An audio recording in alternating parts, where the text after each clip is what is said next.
Madame, Monsieur, bienvenue sur Afro Info 243 des partout où vous nous suivez à travers le monde. Nous sommes en République démocratique du Congo.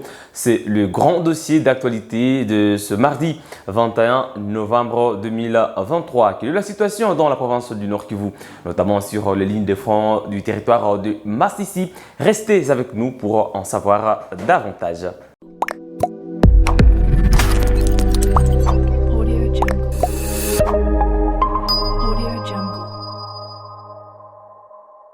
Encore une fois, bienvenue mesdames et messieurs, vous êtes aux États-Unis d'Amérique, vous êtes en France, en Belgique, en Allemagne, au Gabon, au Cameroun, en Côte d'Ivoire, en Afrique du Sud, en Angola, vous êtes à Kinshasa, capitale de la République démocratique du Congo, vous êtes à Goma, chef du Nord Kivu, vous êtes à Bunia, en Ituri, vous êtes à Boma, vous êtes à Lubumbashi, et partout sur l'ensemble de la RDC. Bienvenue dans le grand dossier d'actualité. Mesdames et messieurs, les combats opposent la coalition M23 à l'ADF aux jeunes volontaires pour la défense de la patrie sur l'axe Sake-Kichanga en territoire de Masisi. Les semaines qui sont passées, il y avait des combats sur trois grandes lignes de front, l'axe Sake-Kichanga, l'axe Nyiragongo et l'axe Rutshuru. Mais depuis le week-end dernier, les combats se sont concentrés sur l'axe Sake-Kichanga. Et comme vous le savez déjà, selon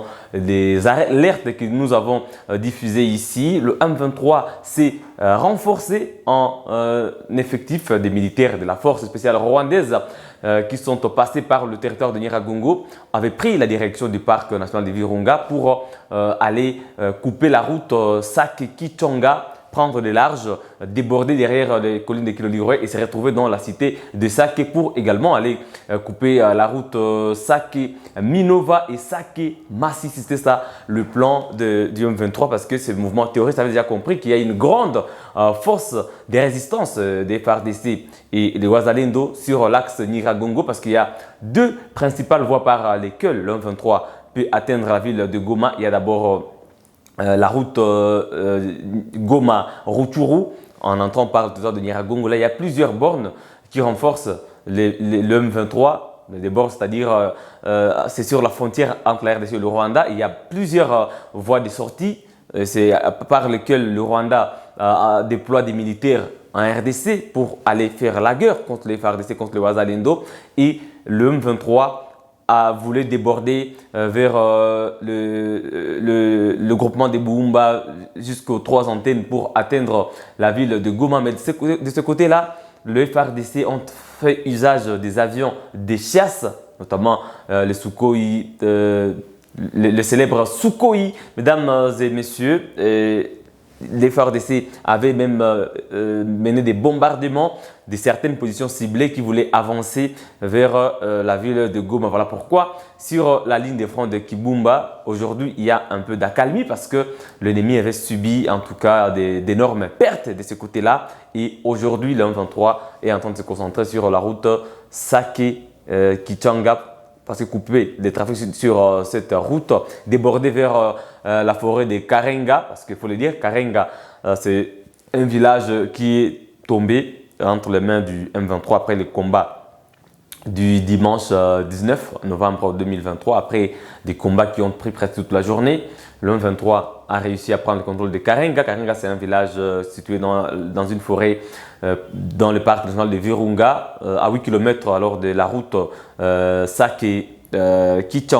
Et aujourd'hui, les combats se passent dans la zone de Kilolirwe et aux alentours de la cité de Kichanga. Voilà les combats qui opposent aujourd'hui, mardi 21 novembre 2023, le M23 ou la coalition M23 à l'ADF et le Wazalendo se passe dans la zone de Kilolirwe et dans la zone de Kichanga. Mais en ce jour, mesdames et messieurs, il faut dire que les Wazalendo résistent toujours, sont en train d'avancer, sont en train de résister face à une avancée du M23. Le M23 qui, à partir de Karenga, veut prendre les larges, contourner Kilolirwe, se retrouver tout près des Sake, aller vers Sake.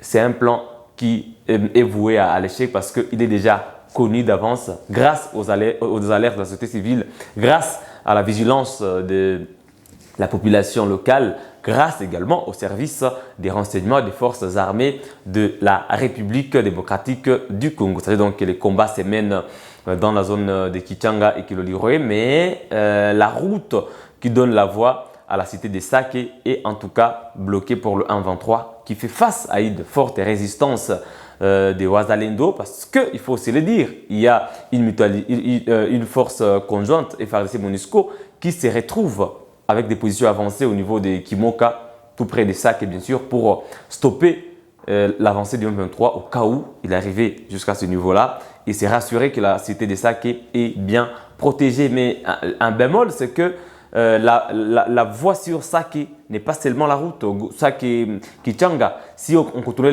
les collines, on peut se retrouver dans des villages qui mènent vers la cité de Ngungu, là où le M23 était encore en mars 2023, qui mène vers Ngungu, et on peut trouver une voie sur la cité de Sake et couper même la route Sake-Minova. Donc cette force-là, conjointe Springbok, devrait voir comment se déployer aussi derrière les collines de Kimoka, aller vers Luhunga par exemple, le village de Luhunga qui va vers Ngungu et tout, pour se rassurer que le M23 ne va pas déborder et se retrouver dans la cité de Sake, passer par la rivière Kira.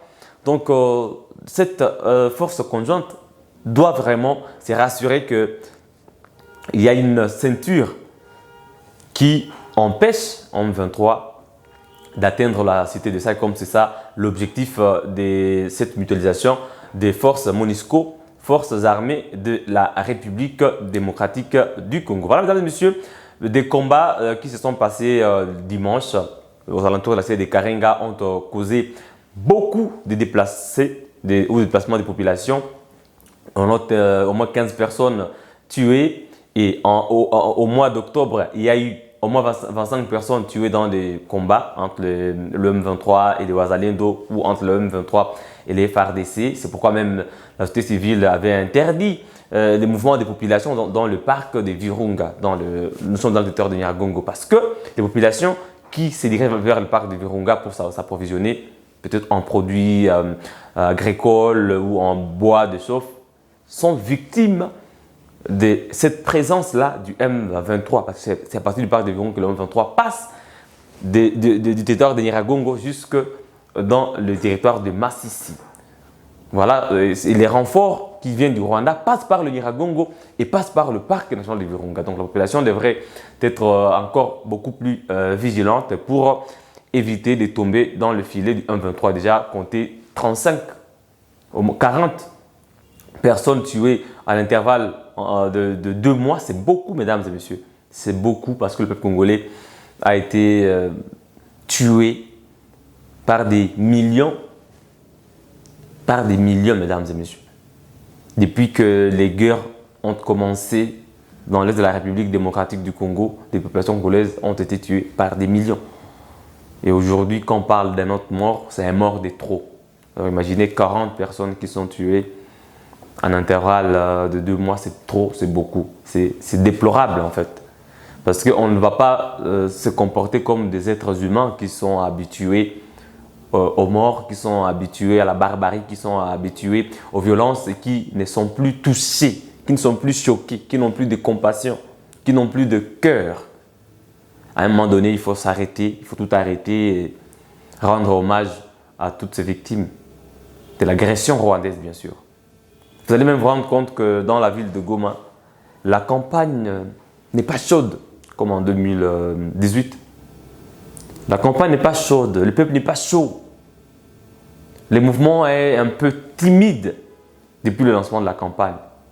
Parce qu'il y a les sangs de toutes ces victimes de l'agression rwandaise qui est en train de réclamer toujours vengeance et qui ne peut pas permettre aux êtres humains qui sont des membres des familles, des victimes, qui sont des proches, des amis, de vivre dans une joie. Vous allez voir que les personnes sont frustrées, les personnes sont un peu comme si endeuillées. C'est ça le climat. Quand vous allez même à Sake, c'est le cas. Heureusement, où malheureusement, là, il n'y a pas de campagne électorale, la population de Massis ne va pas voter. Quand vous allez dans des camps de déplacés, vous sentez de la douleur au nord de la ville de Goma. Quand vous traversez, quand vous baladez, vous faites des tours, vous ne pouvez pas marcher 2 kilomètres sans rencontrer un déplacé qui est en train de quémander. C'est anormal. Vous ne pouvez pas parcourir 2 kilomètres sans rencontrer une personne déplacée. Et voilà, donc c'est compliqué. Qui est en difficulté, qui n'a pas d'habits, qui n'a pas quoi manger, c'est très compliqué. C'est pourquoi je constate que même la campagne n'est pas chaude. Donc, les populations ne sont pas en train de se sentir très concernées par des activités politiques en ce moment. Il y a beaucoup de réticences. En tout cas, beaucoup de réticences parce que ce qui préoccupe au plus haut niveau tous les peuples aujourd'hui, c'est ces malheurs-là. On se pose la question, qu'est-ce qu'on a fait au bon Dieu pour mériter ceci? Quand on voit des images des personnes qui sont en train d'être égorgées dans le territoire de Béni, quand on voit des images des femmes qui sont en train d'être violées, quand on voit des images des jeunes garçons, des enfants encore mineurs qui portent des armes, qui se disent nous aussi on y va aussi, on va faire la guerre contre le vôtre. Ça fait mal, ça fait pitié. Quand les parents tombent sur ces images, ils ne savent pas s'y retenir. C'est pourquoi, mesdames et messieurs, le rétablissement de la paix, c'est une obligation pour les autorités congolaises. Je ne vois pas une autorité qui peut trouver le sommet avec ce qui se passe dans l'Est. Imaginez 40 personnes tuées en 2 mois comme ça dans des violences. Imaginez Bunagana toujours occupé, Rutshuru, Kichanga aujourd'hui. Le combat se mène à Kichanga, les Wazalendo tentent toujours de résister, mais voilà, ça ne va pas encore. Mais nous avons toujours la foi et nous croyons, nous savons très bien que c'est les FARDC qui doivent gagner cette guerre. Nous avons la foi parce que la RDC restera toujours une et indivisible, comme je l'ai toujours dit. L'ennemi, l'agresseur qui est venu du Rwanda rentrera par le même schéma qu'il avait emprunté pour entrer. Et d'autres sont en train de rester. D'autres sont en train de rentrer morts. On vit des images filmées par des drones qui ont montré des colonnes des militaires rwandais qui rentrent avec leurs morts sur civière. D'autres qui sont en train de rentrer morts, d'autres ne vont pas rentrer. Et d'autres qui rentreront et qui passeront par le même schéma qu'ils avaient emprunté parce que ces millions de populations qui sont dans des camps, qui sont en train de croupir dans la misère, doivent regagner leur village, dans le Rutshuru, doivent reprendre leur vie. Il n'y a pas de vie dans des camps déplacés, il n'y a pas de vie là-bas. Ils doivent aller reprendre leur vie dans les villages de Masisi, de Nyiragongo et de Rutshuru. Voilà, mesdames et messieurs, donc ce mardi, il y a des affrontements, encore une fois des pistes. C'est encore un enchaînement d'affrontements depuis le dimanche. Aujourd'hui, il y en a eu encore et il y en a dans la zone de Kiloliro et dans la zone de Kichanga, dans plusieurs villages. Donc, des tenses combats et tout. Des détonations d'armes lourdes sont toujours entendues. Des mouvements de déplacement de population sont toujours observés. D'autres personnes sont toujours tuées dans ces combats parce que quand il y a un échange de tirs, il y a toujours des dégâts collatéraux, que ce soit du côté des belligérants ou du côté de la population parce que des combats ne se mènent pas toujours dans la forêt. C'est parfois dans des zones habitées que le M23 profite pour avoir des boucliers humains, malheureusement. Mesdames et messieurs, ça en est fini pour ce grand dossier d'actualité. Laissez-nous un j'aime s'il vous plaît. Cliquez sur le pouce bleu afin de nous encourager. La vidéo sera référencée et elle va toucher beaucoup de personnes, beaucoup de Congolais dans le monde. Si vous n'êtes pas encore abonné à France 43, faites-le dès maintenant. Il suffit de cliquer sur s'abonner, activer la cloche des notifications et vous recevrez toutes les informations publiées sur Afro Info 243 en temps réel. À très bientôt pour un autre grand dossier d'actualité.